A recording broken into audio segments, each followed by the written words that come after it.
Direct phone करके धमकी देने का, हम लोग बड़े बड़े गैंगस्टर्स का खात्मा किया। 17 साल में क्राइम ब्रांच में काम किया। Have you ever thought of reforming that person?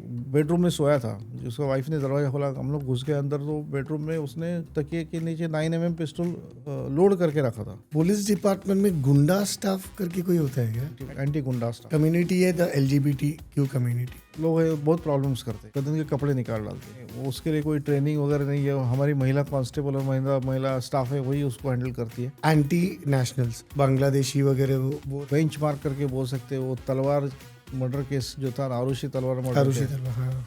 यहाँ तक अभी देखो आप, ऑपरेशन सिंदूर में भी 26/11 में आपने देखा होगा, वो गैंगस्टर्स ने गुरुसटम गैंग का था, तो उसके पास AK-47 वगैरह सब मिल गए। उसमें हम लोग सेक्सटॉर्शन करके टर्म लिया है। तो उसको टारगेट बनाते हैं। रात को 10-11 बजे वो लड़की फ़ोन करेगी। First of all you take your family in confidence. ऐसी बॉलीवुड के सब लोग दीवाने हैं, MD के ऊपर अटैक होने वाला है करके थ्रेट्स थे, काफ़ी सीरियस थ्रेट थे दाऊद गैंग से।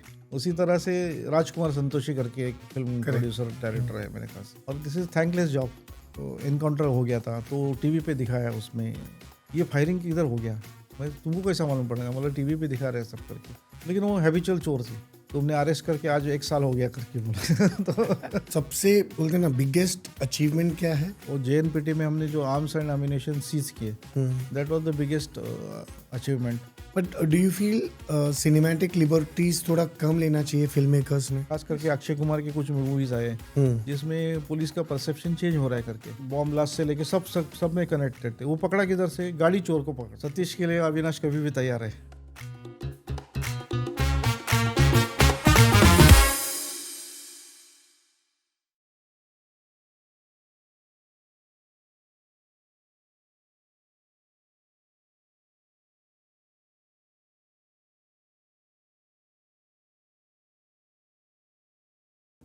गैंगस्टर्स एंड ऑल दैट जिसके नाम पे डराया जाता था, कभी आपको किसी का फोन आया है?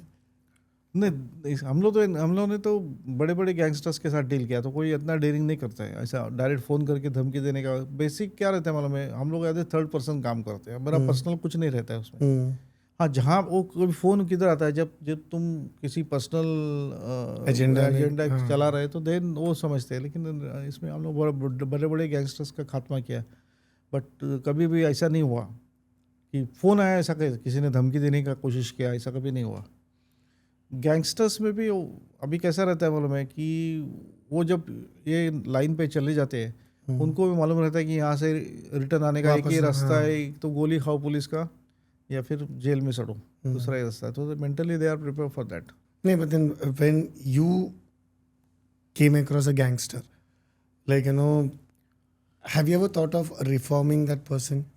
किया ना, मैंने बहुत सारे रिफॉर्म्स किए। मैं आपको नाम के साथ बोल सकता हूँ। ये एक राम मूर्ति करके एक गैंगस्टर था, गैंगस्टर में दैट टाइम 95 की बात करता हूँ। सुमित खटाव करके एक मर्डर हो गया था खटाव इसका, तो उसमें इसको हमने डिटेन किया था। ओनली उसका कुछ रोल नहीं था उसमें, उसका इतना ही था कि वो उसमें जो एक पारसी आरोपी था जिसके घर में वेपन्स मिले थे, वो उसका दोस्त था, और उसने एक दिन कहने पे ये बैग लेके एक जगह से लाके उसने दूसरी जगह पे दे दिया। उसको मालूम नहीं बैग में क्या है क्या नहीं, कुछ नहीं। लेकिन वो बाद में वो मालूम पड़ा कि वही वेपन्स इस्तेमाल हो गए इसमें करके। तो उसको बाद में हमने रिफॉर्म किया, काफ़ी रिफॉर्म किया, अच्छा हो गया। उसका एक भाई SRPF में जॉब करता था, तो वहाँ से इवन उसने मुझे खत लिखा था, जब बेंगलोर से उसका खत आया था मेरे को, कि साहब अभी मेरा शादी हो गया, मैं सेटल हो गया, ऐसा करके रिफॉर्म्स किया। मैं 2-4 लोगों को रिफॉर्म्स किया। लेकिन कुछ गैंगस्टर्स रहते हैं जो निहायती सुधरना ही नहीं चाहते। नहीं, वो उनका वही नियत ही वही रहता है कि नहीं करने का करके। और हमने ऐसे भी वेल एजुकेटेड गैंगस्टर्स भी लेके आए। अभी जैसा रामनाथ पायड़े करके एक आहार का होटलियर्स का वो ये था, उसको एसोसिएशन का बोरोली में उसका ऑफिस के सामने उसको गोलियों से भून डाला था। तो उसमें से जो आरोपी था उसको हमने 15-20 दिन मेहनत करके पकड़ा। वो आरोपी वेल एजुकेटेड था, कराटे का ब्लैक बेल्ट था। उसका नाम था मारियो डिक्सन अरेसिरियल करके। उसका पिताजी बोरोली में एक स्कूल के प्रिंसिपल थे, वेल एजुकेटेड, और लड़का भी अच्छा एजुकेटेड था। लेकिन वो शरद शेट्टी करके गैंगस्टर था, उसके संपर्क में आ गया, फिर उसके साथ काम करना चालू कर दिया। उसका शादी के बाद वो शरद शेट्टी को दिखाने गया था, मेरा वाइफ ऐसा ये करके, मतलब इतना लाइक गॉड टू हिम।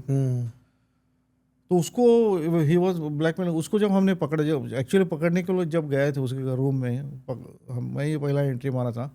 वो बेडरूम में सोया था, जिसका वाइफ ने दरवाज़ा खोला, हम लोग घुस गए अंदर। तो बेडरूम में उसने तकिए के नीचे 9mm पिस्टल लोड करके रखा था। जब इंट्रोगेशन के टाइम में, जब 2-4 दिन के बाद तो आरोपी और हमारा अच्छा कम्युनिकेशन हो जाता है, तो उसको पूछा अगर टाइम मिलता तो क्या करता, तो बोला मैं रिटेलिएट तो करता था, लेकिन अगर ज़्यादा तुम्हारा ये तो मैं सुसाइड करता था। अच्छा, इधर दिस वे और दैट वे। हाँ। और वैसा दोनों इसमें तो हमारी मौत ही थी क्योंकि वो सुसाइड करता तो भी हमारी इंक्वायरी हो जाती थी। तो ऐसा था, लेकिन पकड़ा उसको। पकड़ने के बाद वो केस में, उसमें तो इट वाज डिफिकल्ट केस था, बट सॉल्व हो गया वो। Sir, in the police department ये जो बीट कांस्टेबल जो होते हैं, like who are facing the general public on a day to day life, इन पे से कोई प्रेशर रहता है क्या कि to deliver results? See, police department is result oriented है। करेक्ट। अगर आपने रिजल्ट नहीं दिखाया, चाहे वो कांस्टेबल हो या कमिश्नर हो, हाँ। तो हमको रिजल्ट दिखाना पड़ता है। आप उसको नंबरिंग नहीं कर सकते कि भाई आपको 200 केस करना है, 100 केस करना है, लाइक दैट। जो केस हाथ में ले वो उसको, हाँ, लेकिन वो जो लॉजिकल, जो काम हाथ में है उसको लॉजिकल एंड तक लेके जाने की जिम्मेदारी उसके ऊपर रहता है।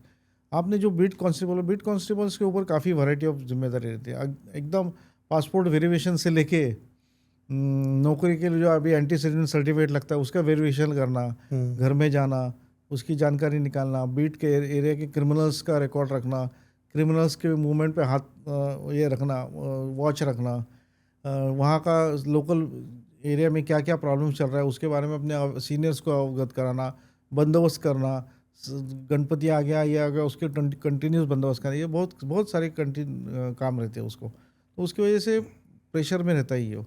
और आप कभी भी देखो बॉम्बे में, फॉर एग्जांपल एक पुलिस स्टेशन में अगर 300 का स्टाफ है तो वो 600 का काम करते रहते हैं मिनिमम। करेक्ट। तो वो भी पूरा नहीं होता है, इतना वर्क प्रेशर है।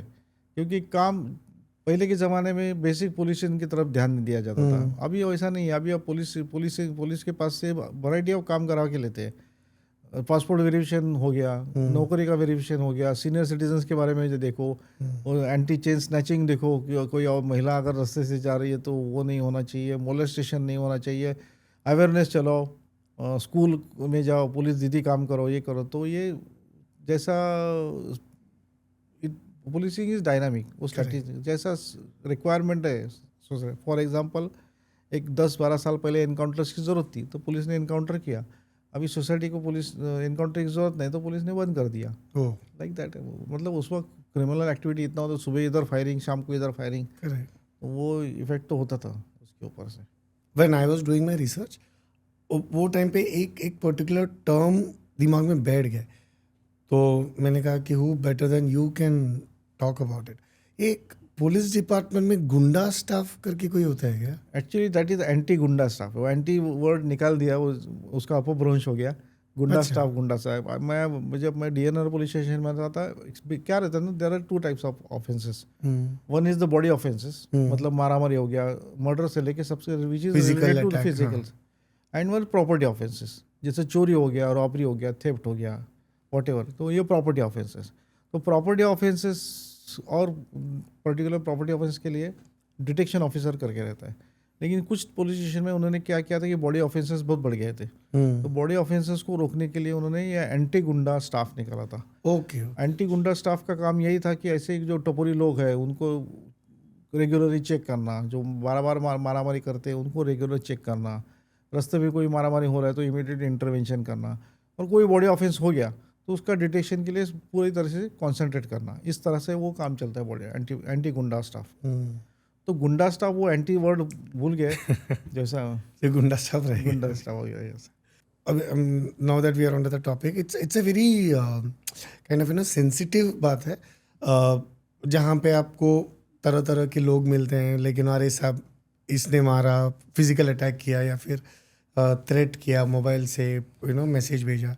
तो लेकिन एक कम्युनिटी है द LGBTQ कम्युनिटी, जहाँ पर जनरली देखा जाए they are ultra sensitive, like as compare to the normal they are slightly 10x more sensitive. So ऐसा कभी कुछ केस आया है, और ये how do you handle such situations? तो ये जो लोग हैं बहुत प्रॉब्लम्स करते हैं। ओह और सेकेंड थिंग, ये पुलिस स्टेशन में इनका जब झगड़ा हो जाता है तो पहले सबसे पहला क्या करते हैं, बदन के कपड़े निकाल डालते हैं, उनको पकड़ना मुश्किल हो जाता पुलिस है। स्टेशन में? पुलिस स्टेशन में हो जाते हैं।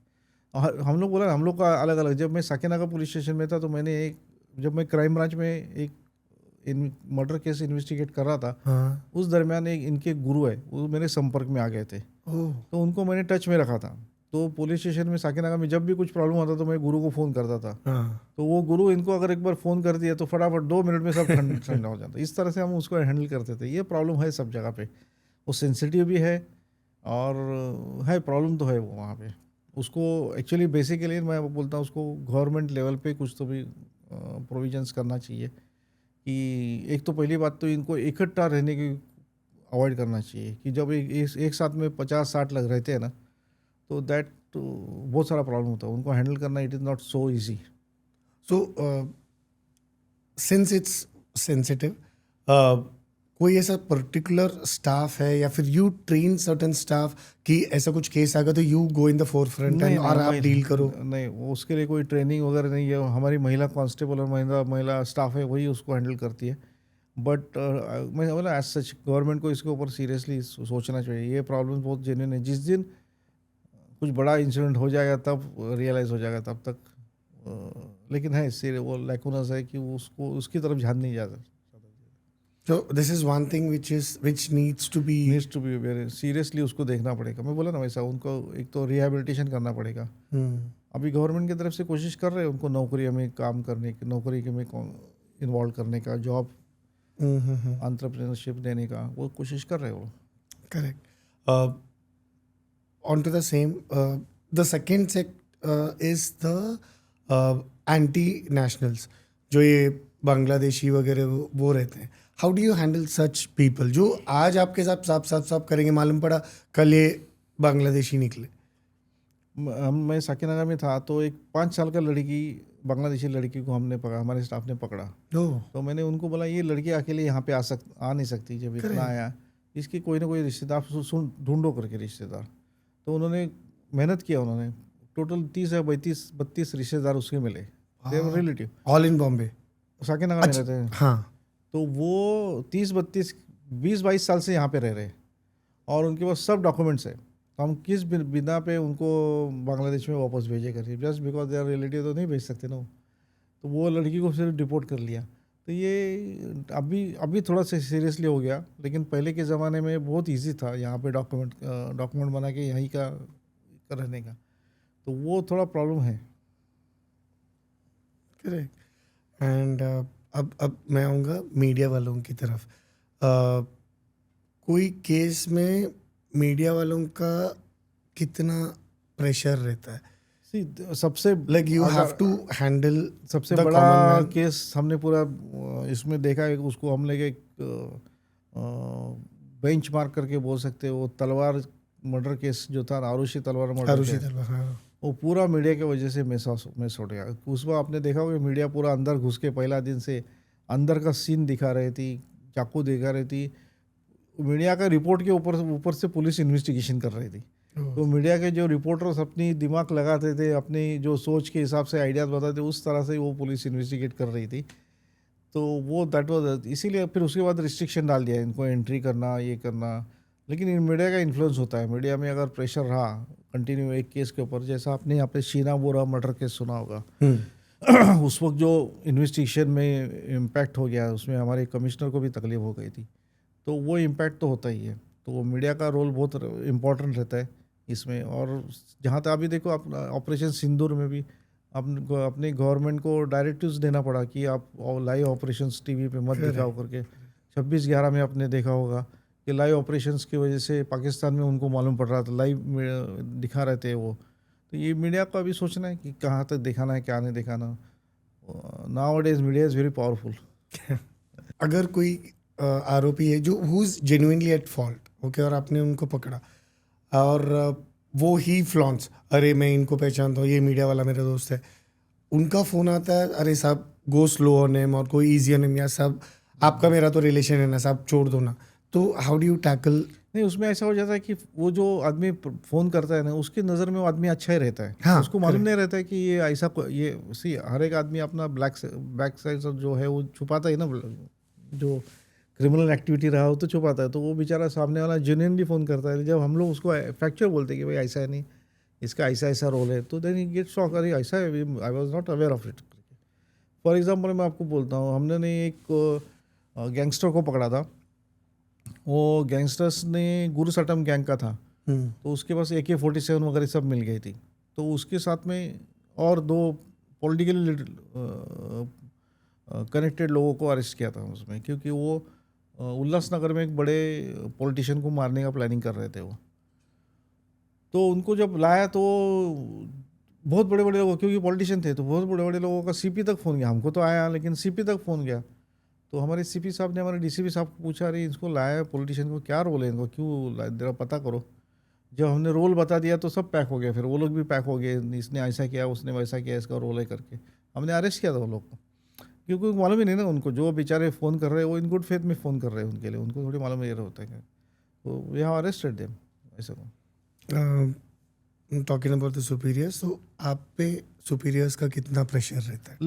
लकीली मेरा ना क्या है ना, 17 साल में क्राइम ब्रांच में काम किया। ओह, तो क्राइम ब्रांच में क्या है ना, जो हायरार्की में जो डिफरेंस रहता है ना वो कम हो जाता है, क्योंकि हम फील्ड वर्क में काम कर रहे हैं। ज़्यादा करके हम क्राइम ब्रांच में फील्ड में, तो मेरा समझो मैं सब इंस्पेक्टर है, तो मेरा इंस्पेक्टर भी मेरे साथ में मेरे टिफ़िन में खाना खाएगा, मेरे साथ में एक, तो वो वी आर लाइक फ्रेंड्स, क्योंकि हम लोग फील्ड में रहते हैं। एक गोली है तो पूछ के तो नहीं जाएगी, जिसको लगनी है उसको लगनी है। तो इवन जॉइंट CP लेवल तक हम लोग डायरेक्ट इंटरेक्शन करते हैं। Even sub inspector can talk to the joint commissioner, ये क्राइम ब्रांच में। उसकी वजह से हम लकीली मेरा सीनियर के साथ में बहुत अच्छा रैपो था। मेरे सीनियर्स फॉर एग्जांपल अभी जो Deven Bharti commissioner of police है मुंबई, वो जब DCP थे तब भी मैं उनके साथ में काम किया। जब वो एडिशनल CP साहब थे तब भी मैं उनके साथ में काम किया। वे नहीं वो जॉइंट कमिश्नर, तब भी मैंने उनके साथ में किया। उसी तरह से राकेश मौर्य साहब थे, उनके साथ भी काम किया हुआ है।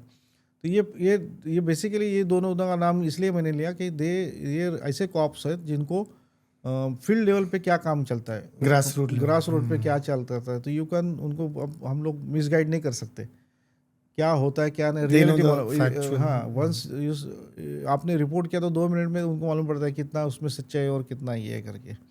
तो इस तरह से दे आर वेल, और हम लोग उनका भरोसा भी था हम लोग के ऊपर, जब हम लोग काम करते थे। और डिफ़िकल्टी कभी कभी देखो, आरोपी हमारे हाथ से भी भाग जाता था, ठीक है, उस वक्त 2-4 गाली, लेकिन उनको दे रियलाइज़ कि इन्होंने कोशिश किया है, कोशिश करते हैं, ये करते हैं, ऐसा हो जाता है। अभी मुझे याद है हमारा एक टीम गोवा गया था एक आरोपी को लाने के लिए। तो वो आरोपी ने बोला कि उसको बाहर ही पकड़ा, लेकिन मैं आता हूँ साहब को, लेकिन मेरे को बीवी को और मेरे बच्चे का चेहरा देखने को तो करके, फर्स्ट ऑफ ऑल उसको लगा कि मेरे को मार डालेंगे करके। तो वो फिर ये लोगों ने कटसी करके उसको घर में लेके गए।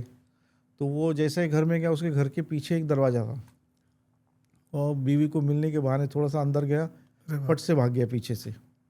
और उतना हरामखोर आरोपी था, उसने क्या किया, वो हैंडकप जो हाथ में था उसको कुरियर करके हमारे DCP साहब को भेज दिया। तो इस तरह से कुछ आरोपी ऐसे भी रहते। तो ठीक है, उसमें वो इंस्पेक्टर को बहुत तकलीफ हो गई जो गए थे उनके, क्योंकि इट वाज डेफिनेटली उनका जो प्रिकॉशन लेना चाहिए था उसमें उन्होंने नहीं लिया था, तो ही सफर्ड अ लॉट। आजकल you know even before meeting you, मैं इंटरव्यू के बाद बताऊंगा आपको, एक मैसेज आया है saying that you have $150,000 okay. तो वो like for a common man that like बाप रे, बट देन फिर बाद में माय फ्रेंड से, बाबा तूने कुछ किया है क्या $US में तेरे को पैसा मिलने के लिए? So this is a cyber crime. तो ये बहुत बोलते ना बड़े पैमाने पे चल रहा है। How is it that you feel that the common man should be aware of a cyber crime? देखो, साइबर क्राइम को प्रिवेंट करना बहुत मुश्किल है अभी। उसके लिए प्रिवेंशन के लिए बेस्ट रेमेडी इज अवेयरनेस। अभी आपने देखा होगा, वो एक 4-5 साल पहले OTP का बहुत चलता था, OTP देना, अभी एवरीबडी नोज के OTP देने का नहीं देना है। ये क्यों मालूम पड़ गया? अवेयरनेस की वजह से मालूम पड़ा। उसी तो ये लोग क्या करते हैं, अलग अलग अब फॉर एग्जांपल अभी उसमें मैंने मेरा एक वीडियो यूट्यूब वीडियो चैनल, उसमें भी मैंने वो वीडियो डाला हुआ है उसमें हम लोग सेक्सटॉर्शन करके टर्म लिया है। ओह वो क्या करती है, वो लोग अपना फेसबुक पे जाके देखते, if you are socially active है, आपके कॉन्टैक्ट्स देखते हैं, फिर और एज ग्रुप देखते हैं, if you are more than 60-65 तो उसको टारगेट बनाते हैं। रात को 10-11 बजे वो लड़की फ़ोन करेगी, तो अगर ये बंदा सामने वाला ड्रिंक्स लेने वाला रहा तो और प्रॉब्लम हो जाता है। वीडियो कॉल करेगी, ओह नहीं पहला तो फेसबुक के ज़रिए टच करेगी, कांटेक्ट करेगी। फेसबुक के बाद मेरे मतलब कि वो हम लोग क्यों ना अपने आपस में डायरेक्टली बात करे करके, फिर वो नंबर एक्सचेंज होता है। नंबर एक्सचेंज होने के बाद क्यों ना हम लोग वीडियो कॉल करे करके, तो इस तरह से वो वीडियो कॉल करने को, जैसे वीडियो कॉल करती वो अपने कपड़े निकालना लग चालू करती थी। कभी कभी वो सामने वाला आदमी भी ये हो जाता है और वो भी हाँ कपड़ा निकाल रहा है। तो ये सब वो थर्ड कैमरे, थर्ड मोबाइल से या फिर उनका पास इंडिजिनियस जो ऐप रहता है उसके माध्यम से वो मोबाइल में रिकॉर्ड करते, ओह फिर उसको ब्लैकमेल करते। पूना का एक आदमी ने 2.5 करोड़ रुपए दिया था, एक व्यापारी ने सुसाइड भी किया था क्योंकि बाद में उसके फैमिलीज को भेजने का धमकी दे दिया। ये सिक्सटॉर्शन। एक तो हाइट में बम्बई में एक दोस्त को मैंने मेरा वीडियो बताया था, उसने देखा वीडियो अच्छी तरह से कि अवेयरनेस का वीडियो कि भाई इस तरह से सेक्सटॉर्शन होता है करके, मैंने उसको अवेयरनेस का वीडियो बताया। उसके 15 दिन के बाद we became victim of that. तो ओह माय गॉड वो बोला कि मेरे जैसा कोई मूर्ख आदमी ने जो आपने इतना बनाने के बाद भी मैं, तो भी मैंने कम से कम 8 या 10 केसेस मैंने हैंडल किए, उनको वहाँ से निकाला सिस्टमेटिकली एक्सटॉर्शन होने से। तो ये अलग अलग क्राइम है। अभी देखो हर चीज़ में अभी साइबर क्राइम का इन्वॉल्वमेंट होने वाला है, चाहे चोरी पकड़ो, घर में कुछ हो, तो किधर ना किधर तो मोबाइल का इस्तेमाल होने वाला ही है। तो इसके लिए अवेयरनेस करना बहुत ज़रूरी है, अवेयरनेस पे कॉन्सेंट्रेशन करना बहुत ज़रूरी है। Sir like through the medium of this podcast बोला भारतीय, मैं तहे दिल से चाहूँगा what is it that you want to tell the elderly people जो बहुत ससेप्टिबल है, बहुत जल्दी इसकी विक्टिम बन जाते हैं। One, not just the sextortion thing, even extortion भी बोल दो, पैसे का भी, लाइक elder- अवेयरनेस, अभी वो सेल्फ अवेयरनेस नहीं है करके क्राइम बढ़ नहीं, रहा है। उसमें क्या हो जाता है मालूम है, ये वो लोग ज़्यादा करके एल्डर लोग को ही टारगेट करते हैं, क्योंकि उनको मालूम है इमीडिएटली वो लोग किधर ना किधर फंस जाते हैं। तो वो ये अवेयरनेस करना ज़रूरी है, घर वालों को बताना ज़रूरी है। और समझो अनफॉर्चुनेटली आप किसी प्रॉब्लम में आ गए तो first of all you take your family in confidence. हाँ वो अगर किया तो अपने आधा युद्ध जीत ले गया। बाकी के बाद में देखा second step is to approach the local authority, police station को। Police station. उसके बगैर कोई आप अपने लेवल पे उसको लेवल ये सॉल्व करने का कोशिश मत करना, उसमें बहुत प्रॉब्लम हो जाता है। Is there any provision for the from the police department to register this yes, crime? अभी तो गवर्नमेंट ने ऑनलाइन प्लेटफॉर्म दे दिया है जिसके ऊपर आप साइबर क्राइम ऑनलाइन कंप्लेंट कर सकते। नॉट ओनली दैट, अभी रिसेंटली है कि only even if you send a SMS it will be treated as FIR। इस तरह से वो लोग कोशिश कर रहे हैं कि जिसकी वजह से साइबर क्राइम को इमीडिएटली डील कर सके। और अभी जो मनी ट्रांजैक्शन जो हो रहा है करेक्ट। उसमें भी एक टाइम पीरियड बढ़ाया है, जो इमीडिएटली ट्रांजैक्ट नहीं होता है, ये कुछ पीरियड लगता है उसको। अगर इमीडिएटली इन्फॉर्म कर लिया अथॉरिटी को, वो ट्रांजैक्शन रुका सकते हैं हम लोग, तो काफ़ी पैसा उसको बचा सकते हैं। ये पॉसिबल है उसमें। तो लाइक बड़े लोगों, मतलब एल्डरली पीपल को अवेयरनेस आपको लग रहा है कि उनके बच्चे लोग ने या फिर उनके जो वो है, जो माध्यम है सब जगह पे, चाहे वीडियो माध्यम हो गया या वो ज़रूरी है, या फिर आप जैसे लोकल पोल्यूशन पे होता है। जब मैं साकेनगर में था तो मैंने सीनियर सिटीजन्स का मीटिंग लेता था, उसमें उनको बताता था इसके बारे में। तो पुलिस स्टेशन अपने लेवल पे बताते हैं उनको, इसके बाद भी वो कभी कभी विक्टिम हो जाते हैं उसके बारे में, वो थोड़ा ससेप्टेबल रहते हैं उसके लिए, हो जाता है उसके लिए। सर बहुत मतलब बोलते ना, जो भी केसेस होता है तो of course you have been like 100% success rate है आपका, क्रेडिट तो, but obviously since you have been a great officer credit comes naturally, but then that is post you solving the case. कभी कुछ ऐसा case हुआ है जहाँ पे क्राइम होने से पहले you stop the crime? Credit तो हमको मिला है, मुझे मोर देन 350 रिवॉर्ड्स है। वाह। और मेरा cash reward is more than 2 lakhs। तो बड़े हमको 50 रुपये 100 रुपये रिवॉर्ड रहता है, 2 lakhs यू कैन इमेजिन कितना। वाह। Then Uttar Pradesh government and Maharashtra government ने भी मुझे रिवॉर्ड दिया है। डीजी का, हमारा एक पुलिस डिपार्टमेंट का पदक रहता है जिसको डीजी इंसिग्निया करके बोलते हैं, वो भी मुझे मिला है। एंड सबसे बड़ा रहता है प्रेसिडेंट मेडल, 2019 में मुझे वो भी मिला है। तो वो क्रेडिट तो मिला है मेरे काम का। जहाँ तक आपने जो क्वेश्चन पूछा कि जो केसेस प्रिवेंट करते हैं उसके बारे में क्या है, तो उसके बारे में बात भी नहीं कर सकते, क्योंकि हम लोग जो प्रिवेंट कर चुके हैं वो बहुत सेंसिटिव मैटर रहते हैं। लेकिन जो कि अभी मैं रिटायर हुआ तो I can tell you about it. Please. अभी सब लोग ऐसी बॉलीवुड के सब लोग दीवाने हैं, तो बॉलीवुड के एक दो इंसिडेंट आपको बताता हूँ, जिसमें जिनको माधुरी दीक्षित एक एक्ट्रेस है, वो मेरी हालांकि क्लासमेट भी है, लेकिन हाँ मुझे मैं पार्ला कॉलेज में था दैट टाइम, वो पार्ला कॉलेज में थी और रहने को JB नगर में थी। उसको थ्रेट्स थे, काफ़ी सीरियस थ्रेट थे दाऊद गैंग से। तो उस वक्त इन्फॉर्मेशन हमको मिल गई तो कि MD के ऊपर अटैक होने वाला है करके। तो हम लोग MD के ऊपर से ढूंढ रहे थे, बोला MD कौन हो सकता है पोटेंशियल था। हमारे दिमाग में ये आया कि वो पॉलिटिकल रहेगा करके। तो हमने मुरली देवरा का घर के वहाँ पे फील्डिंग लगाया। तो बाद में लेटर ऑन हमको एक आगे जाके और एक जगह पे ऐसा इन्फॉर्मेशन आया कि वो MD अभी फिल्मिस्तान स्टूडियो से बाहर निकला है करके। तो अभी हम लोग फिर फिल्मिस्तान, हमारा एक दूसरा, हम लोग तो नहीं गए थे, दूसरा टीम गया था। उन्होंने जाके फिल्मिस्तान में पता कि उस दिन MD के नाम का कौन था वहाँ पे शूटिंग कर रहा। तो पता करते करते मालूम पड़ा माधुरी दीक्षित है करके। देन हम लोगों ने फिर कड़ी जोड़ना और बाकी का डिस्कशन, अर्लियर डिस्कशन जो हो गया था वो सब जोड़ा, तो हमको रियलाइज़ हो गया कि शी इज़ द टारगेट। फिर उनको प्रोटेक्शन दिया गया। Later on she I think immediately she went to US और वो नलीफाइड हो गया। अभी अब बताओ ये इसके बारे में क्या रिवॉर्ड हमको मिलना चाहिए। शायद माधुरी दीक्षित को भी मालूम नहीं रहेगा कि हमने उसको बचाया करके। उसी तरह से राजकुमार संतोषी करके एक फिल्म प्रोड्यूसर डायरेक्टर है मेरे ख्याल से, उनके घर के सामने तो मैं वॉचमैन करके बैठा था। 15 दिन हम लोग फील्डिंग लगाए थे उनके ऊपर, ड्रेस यूनिफॉर्म। तो वहाँ पे जो सिक्योरिटी वाला था उसके सिक्योरिटी के ओनर को पकड़ा हमने, उसके पास से हमने रिप्लेसमेंट मार के, हम लोग 5-6 जन थे वहाँ पे, हम लोग वॉचमैन करके बैठते थे वहाँ पे। तो 15 दिन हम लोग ने उसको, हम एक ठेला वाला था, हमारा पुलिस वाला ही था वो, जहाँ से, और काफ़ी सीरियस था थ्रेट। मुझे याद है हम लोग एक बार वो पहले एक तो ऑफिस से बाहर, मेरे ख्याल से वर्सोवा में किधर ऑफिस है उसका, उधर ही हम लोग उसको फील्डिंग लगाते थे। तो वो एक दिन आया उस बाहर अचानक दोपहर के टाइम में, हम लोग फटाफट मूव हो गए।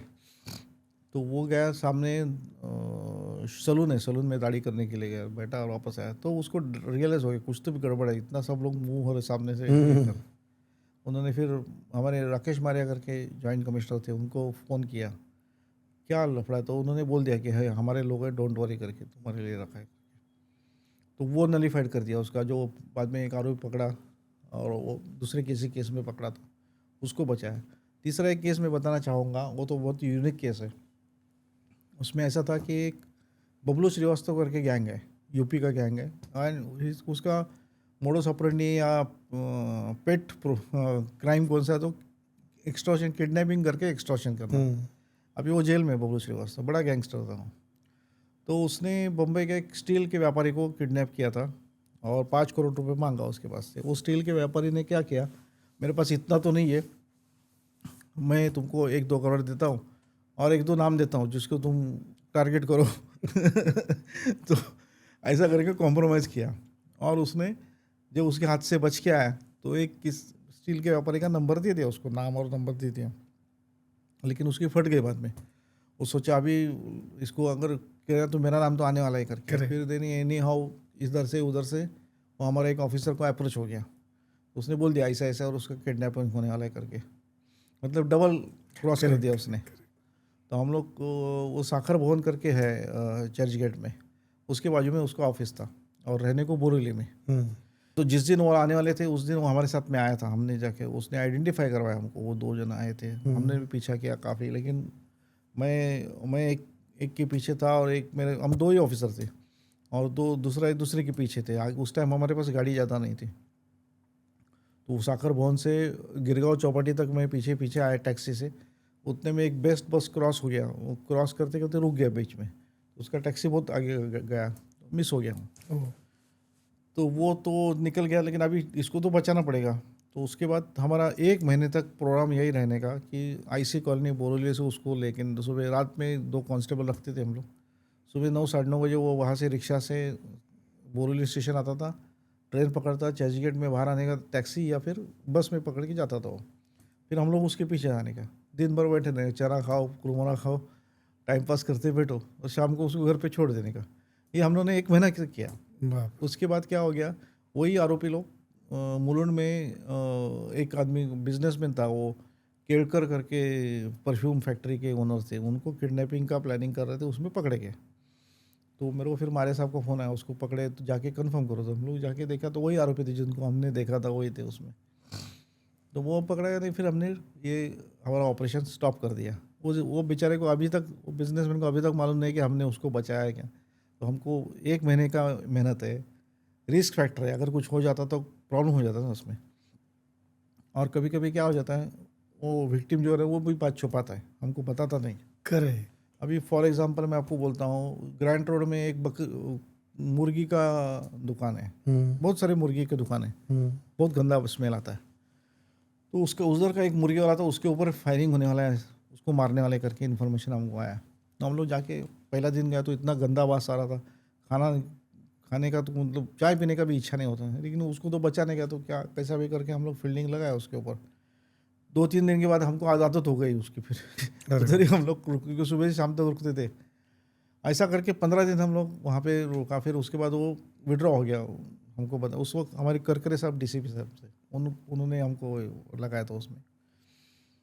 तो 15 दिन के बाद वो आदमी को पूछा गया काफ़ी कि भाई क्या तुम्हारे ऊपर क्यों पीछे लगेगा। कुछ नहीं बताया उसने, हमको छुपा के रखा उसने कि कुछ भी नहीं बताया था। कुछ ना गड़बड़ था, अब बाद में अभी रिकलेक्ट नहीं हो रहा दिमाग में। उसके बाद 2 महीने के बाद उसके ऊपर फायरिंग हो गया। 2 महीने की फायरिंग होने के बाद भी जिंदा था वो। 15 या 20 दिन हॉस्पिटलाइज था वो। 15 दिन हॉस्पिटलाइज में पुलिस स्टेशन ने 3 या 4 बार उसका स्टेटमेंट रिकॉर्ड किया, लेकिन उसने रीज़न नहीं बताया क्यों फायरिंग किया उसके ऊपर, क्यों वहाँ होगा, अभी तक मालूम नहीं क्या। लेकिन लेटर ऑन ही सकम टू इंजरीज एंड डाइड। ऐसा भी हो सकता है। तो ये ऐसे इंसिडेंट होते रहते हैं यहाँ, जहाँ पे पुलिस इतना रिस्क लेते हैं, इतना ये करती है। और दिस इज़ थैंकलेस जॉब। ना कोई हमको थैंक्स बोलता है, ना कोई रिवॉर्ड देता है उसमें। अभी माधुरी दीक्षित को बोलने गया तो पहचानेगी भी नहीं वो। चलो उनकी तरफ से हम थैंक यू बोल देते हैं। नहीं, जब आप ऐसे इंसिडेंट्स देखते हैं तो यू फील, आई मीन एक तरफ से तो आपका दिल बोलेगा हाँ यार हमने कर दिखाया, लेकिन भी सेटिस्फेक्शन है। हाँ। अभी ठीक है, मजाक के लिए मैं बोला वैसा, लेकिन एक है कि हमने कुछ तो भी काम किया है करके। देखो कैसा रहता है, एक आदमी का जान बचाना, इट इज़ वेरी क्रेडिटेबल है, बहुत बहुत। और एक गैंगस्टर को उसके इसमें फेल कराना, मकसद में फेल कराना, ये हमारा पुलिस का मेन कर्तव्य, हम लोग ने किया है वो। तो उसका एक जॉब सेटिस्फेक्शन डेफिनेटली है, वो तो है हमारे पास। वो उसके लिए तो हमारे क्रेडेंशियल ज़्यादा है ना। बम्बई पुलिस और मुंबई क्राइम ब्रांच का नाम उसके लिए, ये तो मैंने कि टिप ऑफ द आइसबर्ग बोला है। आप सोचो, एक में ऑफिसर ने अगर 4-5 इतने बड़े बड़े इसका नाम बोला जिसकी हमने जान बचाई, तो कितने बाकी ऑफिसर्स ने, जिन्होंने कितने कितने लोगों की जान बचाई होगी। करेक्ट। 1-2 जगह पे तो ऐसा है कि फायरिंग करने के लिए आए हुए लोगों को फायरिंग करके ये कर भगाया वहाँ से, ऐसे भी है ना। ये भी हो जाता है। तो ऐसा डेयरिंग का काम करना पड़ता है वहाँ पे। सर, अब तक हम जो भी बात किए थे, we spoke all about your crime success and stories and adventure challenges and all. तो ये तो आप बोलते ना विद अ स्माइल बोल रहे हो, तो ओनली आपको ही पता रहेगा कि आपको कितना प्रेशर में रहेगा। बट ये सब के आखिर में आप जब घर जाते थे, जब डिनर टेबल पे, तो फैमिली के साथ वक्त बिताने को मौका मिलता था या फिर उधर भी फ़ोन कॉल ये वो सब चलता था? वो तो टेंशन का, ऐसा कभी मजाक का भी होता है। उसका 2 इंसिडेंट बताता हूँ आपको मैं। तो एक तो जब पहला इनकाउंटर हो गया था तो टीवी पे दिखाया उसमें, तो मेरा मिसेस को मैंने बोला नहीं था ऐसा कुछ हम लोग करने। तो उसने देखा कि क्राइम ब्रांच के साथ में मुठभेड़ में ऐसा मारा गया, और ये ऑफिसर को गोली लगी थी। तो शी नोज कि वो ऑफिसर मेरे साथ में करके। तो इमीडिएटली उसका फ़ोन आया, किधर हो तुम? तो अभी उसको क्या बोलूँ, बोला मैं तो, हम लोग दैट टाइम में, मैं बोला काम में हूँ, बाद में फ़ोन करता हूँ। नहीं पहला तुम बताओ किधर हो, क्योंकि टीवी पे चल रहा है, हमको मालूम नहीं था ये टीवी पे लगा दिखा रहे करके। तो मैं बोला मैं इधर ही हूँ, काम चल रहा है हमारा। ये फायरिंग किधर हो गया, मैं तुमको कैसा मालूम पड़ेगा? मतलब टीवी पे दिखा रहे हैं सब करके। तो कुछ नहीं, डोंट वरी, हम लोग सेफ है, वो जिसने फायरिंग किया था उसको मार डाला करके। तो वो शी वॉज इन शॉक। हम लोग घर पे जाने तक तो उसने रोना धोना सब कर दिया था, क्या हुआ क्या नहीं। तो ये सब मतलब सीरियस टेंशन तो होता ही है। एक मजाक का ये बता था, मैंने डीएनआर पुलिस स्टेशन में एक लेडी आरोपी को अरेस्ट किया था, चोरी करती थी वो।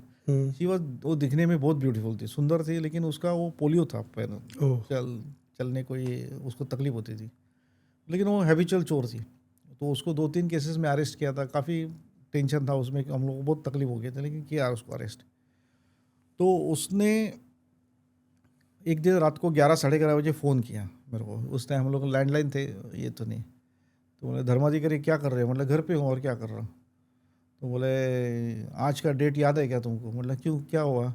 तुमने अरेस्ट करके आज 1 साल हो गया करके बोला। तो मैं समझ गया, बोला कितना पे हुआ तुम्हारा? तो बोले दूसरा पे गया। बोला बस हो गया, भाई सो जाओ चुपचाप। तो इस तरह से वो, मेरे वाइफ बाजू में थी। तो बोले क्या हो रहा है? कुछ नहीं, बोले मेरे आरोपी ने कॉल किया है, वो सेलिब्रेट कर रही है 1 साल अरेस्ट को। तो ये इंसिडेंट्स भी होते रहते हैं हमारे साथ में, पार्ट ऑफ द लाइफ। सो ये तो ठीक है, फिलहाल मजाक का बात हुआ, बट देन आई बिलीव आपके बच्चे और आपके वाइफ ने बहुत बहुत सैक्रिफाइसेस भी किए रहेंगे फॉर हैविंग यू। सैक्रिफाइसेस बोलता था 2-3 बार। जब मैं सब इंस्पेक्टर था, 1-2 बार तो वो थिएटर से वापस आ गई थी अकेले।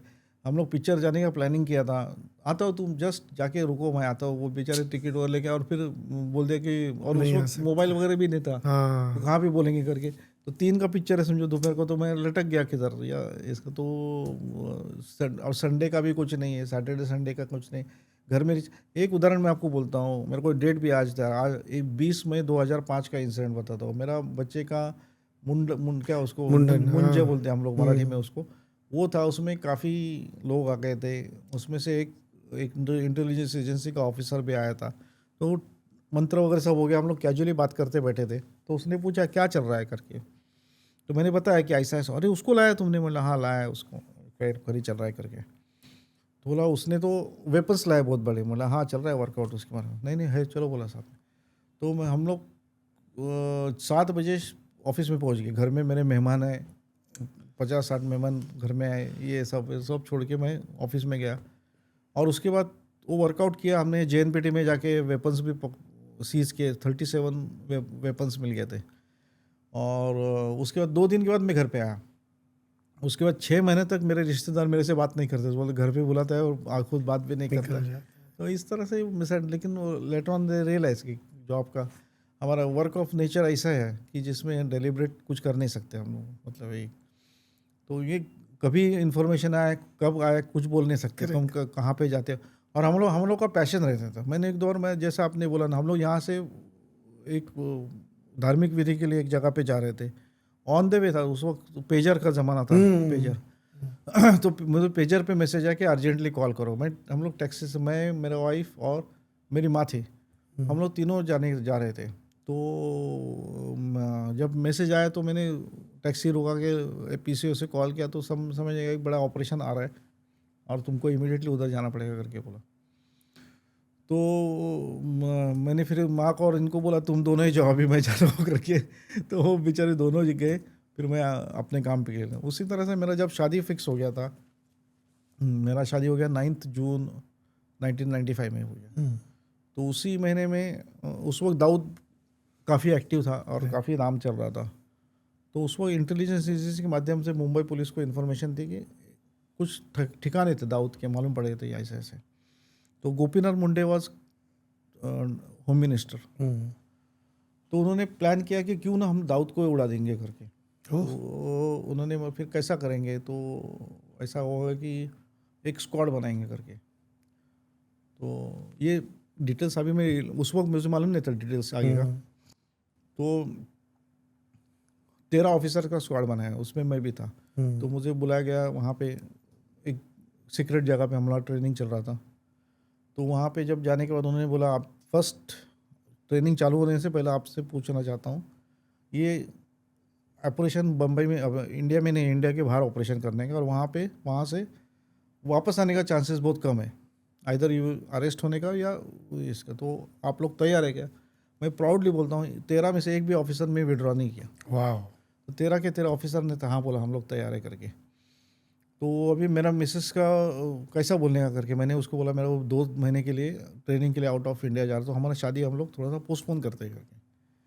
तो वो बोले थोड़ा सा ये हो के फिर तैयार हो गया करके। फिर हम लोग ट्रेनिंग हो गया 2-3 साल का। एक आउट ऑफ इंडिया से एक आदमी आया था, उसने स्पेशल एक्सप्लोजिव का हमको ट्रेनिंग दिया गया, और जिसकी वजह से यू कैन अवेलेबल थिंग्स को यूटिलाइज करके आप एक्सप्लोजिव बना सकते हैं करके। और बट इवेंचुअली वो ऑपरेशन मटेरियलाइज नहीं हो सका, लेकिन नहीं तो दाऊद उसी वक्त ख़त्म हो जाता था, तो प्रॉब्लम ही नहीं आता था। तो इस तरह से काम आते लाइफ मतलब ये पर्सनल लाइफ में अपने को बहुत कुछ सैक्रिफाइस करना पड़ता है, लेकिन प्राउड फील होता है कि चलो आपने कोशिश तो किया। मैं बोला जो भी तेरा ऑफिसर थे, जब उनकी डेडिकेशन आप समझ सकते हो अपनी ड्यूटी की तरफ कितनी थी। Very inspiring. तो इस दरमियान आपके जो बच्चे हैं, दे मिस यू। वो तो ठीक है, डिनर टेबल पे नहीं, पापा का लेट नाइट होगा, but then they generally miss the parents, specially father, during the parents teachers meeting. वो तो बहुत मिस होता है। इतना ही नहीं तो एक तो पहली बात तो हमको मालूम, मेरे को कुछ मालूम नहीं रहता था। तो एक ही बार पूरा मेरा लड़के का एक ही बार करियर में मैं उसका मार्कशीट लेने के लिए गया था। उसमें सिस्टम ऐसा था कि पेपर्स देते थे, पेपर्स हम लोग वहाँ पे चेक करके लेने आने का। मेरे को क्या मालूम, वाइफ ने बोला जाके इसके साथ जाके वो मार्कशीट लेके आओ। मैं गया, जैसा हम लोग रिजल्ट है तो वैसा लेके आया। तो घर पे आने के बाद वाइफ ने चेक किया तो उसमें 5 या 10 मार्क उसके बढ़ते थे। तो मेरे ऊपर लेफ्ट राइट लेना चलो, तुमने चेक क्यों नहीं किया, इसके 10 मार्क में पढ़ते थे, ये थे। बोला जाने तो अभी मिल गया उतना बस हो गया।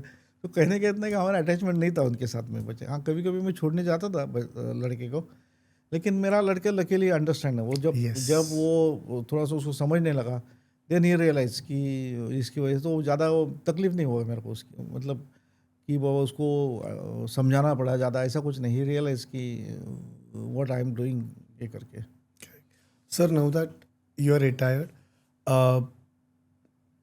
वो कौन सा चीज़ है जो आप ऑन ड्यूटी करना, मतलब ड्यूरिंग योर टेन्योर करना चाहते थे, नहीं कर पा, अभी जो आप कर रहे हैं? मैं तो क्रिकेट खेलना चाहता था, वाह। लेकिन अभी अनफॉर्चुनेटली अभी क्रिकेट नहीं खेल सकता हूँ, क्योंकि फिजिकली फिटनेस उतना नहीं है, थक जाता है या इसकी वजह से। लेकिन क्रिकेट का मैं पैशनेट था उसकी। लेकिन क्रिकेट का भी बाद में उसका भी एक इंसिडेंट था। वो 1995 में इट वाज न्यू टर्म था ये, बुकी लोगों का और क्रिकेट नेक्सस। तो हम लोगों ने एक बुकी पकड़ा था। मुझे याद है वो शेट्टी था, फर्स्ट नेम मैं भूल गया उसका। तो वो लकीली मेरा बचपन का दोस्त निकला, हम लोग क्रिकेट खेले थे साथ में। तो जब पकड़ा उसको तो बोला, अरे तू इधर कैसा, तू इधर कैसा, इस तरह से हमारी बात हो गई।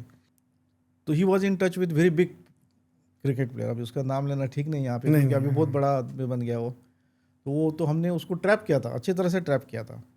तो वो इतने बड़े आदमी को जब वो डायरेक्ट बात कर रहा है, एक क्रिकेट बुकी बात कर रहा है, हमारे सामने बात कर रहा है, हमारे सामने उसने बात किया था 1.5 करोड़ का डील उसके सामने। तो वो क्रिकेट का मेरा इच्छा ही चला गया। मैं बोलता हूँ आपको, टेस्ट मैच का मैंने फर्स्ट बॉल से लास्ट बॉल तक देखने का मेरे को जुनून था। टेस्ट मैच बोल रहा हूँ मैं। जब ये सब देखा कि ये जो एक वो अभी जाने तो बोल, लेकिन क्रिकेट में बहुत कुछ सेटिंग होता था उस वक्त, वो सब देखा तो मेरा क्रिकेट वो इसमें इंटरेस्ट चला गया, कम हो गया। क्रिकेट का पैशनेट था। नहीं, आई कैन अंडरस्टैंड। ये बहुत सारे, अगेन एंटरटेनमेंट में से हूँ तो मैं किसी का नाम नहीं लूँगा। इनिशियल लेवल पे रियलिटी शोज पब्लिक बहुत शान शौकत से देखते थे, बट किधर न किधर कोई बोल देता अरे स्क्रिप्टेड है, तो वो बोलते ना पूरा मज़ा निकल जाता है। किसी को चीट नहीं करने का जो है और बेसिक है, मतलब वो क्रिकेट प्लेयर्स के बारे में मेरे को क्या चीट है, you are representing your country and your country को चीट कर रहे तुम, इसके लिए काय को छोड़ने का। हमने उस वक्त एक्चुअली हमारे डीसीपी ने रिपोर्ट भेजा था, बट वो दबाया गया या कुछ उसको ध्यान नहीं दिया। बट अदरवाइज उसी वक्त वो ख़त्म हो जाता था अगर उस वक्त स्ट्रॉन्ग एक्शन लिया जाता। तो बाद में तो सब बड़े बड़े प्लेयर्स उसमें इन्वॉल्व हो गए, और वो है एग्जिस्ट। कितना भी कोई बोलेंगे तो मेरा तो स्ट्रॉन्ग बिलीव है कि क्रिकेट में बैटिंग, मतलब ये लोग का क्रिकेट बेटर्स का इन्वॉल्वमेंट 100% है। Sir, in your entire career spanning so many years, glorious years, सबसे बोलते ना बिगेस्ट अचीवमेंट क्या है? एट द सेम टाइम आपके हिसाब से, I mean we are too small of a people even to call something as failure in your career, but then आपके हिसाब से सबसे पीक ऑफ द अचीवमेंट क्या है? और in case you want to term that as a failure, what has been your failure in your career, if at all you want to? क्या बोले, बहुत सारे इंसिडेंट है जहाँ पे लगा अपने को कि ये इस तरह से करता तो शायद अच्छा हो जाता, या इस तरह से करना चाहिए था। तो वही वैसा इंसिडेंट। और सबसे बड़ा अचीवमेंट बोला तो वो JNPT में हमने जो आर्म्स एंड एम्यूनेशन सीज किए, that was the biggest achievement. क्योंकि अगर वो आर्म्स आप सोचो 37 आर्म्स इम्पोर्टेड आर्म्स अगर यहाँ पे गैंगस्टर्स को मिलते थे बम्बई में, उनके हाथ में पड़ जाते थे तहस नहीं तो उसमें। हाँ, तो मुंबई में क्या हैवॉक हो जाता था। तो वो हमने बहुत बड़ा काम किया था उसको प्रिवेंट करके, उसको वहीं पे सीज करे। That was the big and उस वक्त वो पूरा टोटल ऑपरेशन को लीड करने का मुझे मौका मिला था। तो उसकी वजह से I am very much satisfied with that achievement. Failure में है एक दो चल, लेकिन यहाँ पे एक करना ठीक, be लेकिन है उसमें एक फेलियर मैं आपको बोल सकता हूँ, जो जैसा मैंने स्टार्टिंग में आपको पोक्सो के बारे में बोला था। मैं नई मुंबई में था तो एक छोटा बच्ची के ऊपर रेप का case, total fake case register हो गया था। इन्वेस्टिगेशन के लिए मैं क्राइम ब्रांच में था तो मेरे पास आया था वो, उसने बहुत कुछ पुलिस स्टेशन ने ऑलरेडी एफआईआर में आरोपी का नाम डाल दिया था, तो उसकी वजह से एडजस्ट करना बहुत मुश्किल था हमको कुछ भी करना, और टोटल इनोसेंट आरोपी को पकड़ा गया। हाइट ऐसा है कि हमने कुछ भी झूठा नहीं किया, हमने जैसा है फैक्ट वैसा ही कोर्ट में चार्जशीट डाला। कोर्ट ने केवल उस वक्त निर्भया कांड हो गया था दिल्ली में, उसका इम्पैक्ट हो गया कोर्ट के ऊपर भी, और कोर्ट ने केवल वो लड़की का जो जुवेनल छोटी सी बच्ची थी उसका स्टेटमेंट को ग्राह्य धरते वक्त वो आरोपी को लाइफ इम्प्रिजनमेंट का सज़ा दे दिया था। वो दैट वाज, वो दिल को अभी भी छूता है साला। वो हम बीइंग ए इन्वेस्टिगेटिंग ऑफिसर हमको मालूम है कि इन्वॉल्व नहीं है करके, तो ऐसा हो जाता है तो उसमें क्या करेंगे। वो बेचारे को लाइफ इम्प्रिजनमेंट लग गई थी उसमें। Sir also there are movies which are based on cops life जो पब्लिक बहुत पसंद करते हैं, but do you feel cinematic liberties थोड़ा कम लेना चाहिए फिल्म मेकर्स ने? नहीं, सिनेमैटिक लिबर्टीज लेने में कोई हर्ज नहीं, लेना चाहिए, कोई इशू नहीं। ओनली नेगेटिव उसको मत दिखाओ। हाँ, अभी क्या है ना, आप जैसा रियलिटी में अगर हो रहा है वैसा तो ठीक है, थोड़ा बहुत दिखाओ, लेकिन आप तो हर ही पिक्चर में पुलिस को नेगेटिव दिखाते हैं, दैट इज़ नॉट गुड। और प्लस एकदम क्राइम होने के लास्ट मोमेंट में वो लोग वो तो अभी तो ठीक है, अभी वो बदल रहा है कुछ मूवी सिंघम वगैरह ऐसे मूवी आए जिसमें उन्होंने थोड़ा सा परसेप्शन चेंज किया करके, खास करके अक्षय कुमार के कुछ मूवीज आए जिसमें पुलिस का परसेप्शन चेंज हो रहा है करके। बट निगेटिव जो रोल दिखा रहे थे कि इतने ये हद तक जाते हो, मतलब कुछ भी दिखा रहे थे। वो कमिश्नर को भी बदनाम कर रहे थे, कांस्टेबल को भी बदनाम कर रहे। इवन आई डोंट नो दे उनको कांस्टेबल एंड कमिश्नर में क्या फ़र्क है, वो भी उनको मालूम है कि नहीं, यहाँ तक सोचना पड़ता है। ऐसे इस तरह से देखे थे, यूनिफॉर्म में पुलिस ऑफिसर किसी महिला पे ऊपर रेप कर रहा है ऐसा दिखाते थे पिक्चर में। तो ये सब ठीक नहीं था। वो कहाँ पे, यहाँ पे सेंसर बोर्ड का जिम्मेदारी था, जिन्होंने वो करना चाहिए था, नहीं किया उन्होंने। बट देन यू फील आज की तारीख में Bollywood is changing and it is helping the police department in a major way. इसका रीजन है ना, पुलिस डिपार्टमेंट ने ऑब्जेक्शन लेना चालू कर दिया। अच्छा, हाँ, पुलिस डिपार्टमेंट ने ऑब्जेक्शन लेना चालू कर दिया। नॉट ओनली दैट, मुझे याद है मेरे ख्याल से एन रॉय साहब सीपी थे, उन्होंने कुछ प्रोड्यूसर्स को बुला के उन्होंने इस पे ध्यान देने को बोला था उनको कि आप पूरी तरह से नेगेटिव मत इमेज, हाँ, थोड़ा सा पॉजिटिव के हिसाब से भी देखो, जो अच्छा काम कर रहे हैं। तो बम्बई आज मैं जब 1999 में एक एमपी को प्रोटेक्शन ऑफिसर करके था, मुकेश पटेल नाम, मुकेश पटेल जी को प्रोटेक्शन में था। हम लोग मंत्रालय की लिफ्ट में से जा रहे थे, तभी एक मिनिस्टर आया और उसको मिनिस्टर को एक पीए ने ब्रीफ किया कि साहब इधर ऐसा ऐसा फायरिंग हो गया है करके। तो मुकेश पटेल ने एकदम हताश होकर बोला था बम्बई गया हाथ से। आज उस चीज़ को बम्बई पुलिस ने क्या लेवल पे लाया, from internal security point of view देखे Bombay is the safest city बोला जाता है। ये पुलिस का क्रेडिट है। तो ये आप ये क्रेडिट क्यों नहीं देना चाहते पुलिस को? इंस्टेड ऑफ दैट आप पुलिस का फेलियर दिखाना चाहते, पुलिस को नेगेटिव दिखाना चाहते, ऊपर ऊपर बम्बई पुलिस करके उसको दिखाते हैं। तो दैट शुड नॉट हैपन। तो इस तरह से ये लोग कोशिश, मेरे ख्याल से शिवानंदन साहब ने कोशिश किया था, नॉट एन रॉय ने, जिन्होंने बोला था कि आप पुलिस को पॉजिटिव एस्पेक्ट में दिखाना चालू कर दो, और उसके बाद चेंजेस आ रहा है, और अभी आ रहा है चेंजेस हो। Sir now that you are retired, how what do you do the पूरा दिन में आपका दिनचर्या क्या रहता है? नहीं, मैंने क्या किया था, मैं आपको जैसे बोला, हमको लीव बोला तो बहुत, लाइफ में हम लीव बोला तो लग्जरी था। करेक्ट। तो मुझे ये था कि रिटायरमेंट के बाद कोई नौकरी करने का नहीं है। हाँ। तो और सोशल वर्क का मेरे को पैशन था थोड़ा, तो मैंने इमीडिएटली विद इन 8 डेज, मैं किसी छुट्टी पे नहीं गया रिटायरमेंट के बाद। हाँ, 8 दिन के अंदर मैंने भारत विकास परिषद करके एक संस्था है जो सामाजिक कार्य करती है, उस संस्था को ज्वाइन किया, उसका अध्यक्ष बन के काम कर रहा था विले पार्ला में। मैं जब वो विले पार्ला ब्रांच को ज्वाइन किया तो उसके 2 साल हो गए मेरे को। 2 साल में दोनों साल हमारी ब्रांच वेस्ट रीजन में, जब मतलब गोवा, गुजरात एंड महाराष्ट्र, उसमें हमारी branch first I. It was the top crime branch. उसका अप्रिसिएशन मुझे मिला और इमीडिएटली मुझे एलिवेट किया गया। और अभी now I am Bharat Vikas Parishad Mumbai Konkan प्रांत का अध्यक्ष हूँ मैं, which is a big post. एक अच्छा रिटर्न मिला, एक अच्छा प्लेटफॉर्म मिला है। So I want to utilize this opportunity for the society.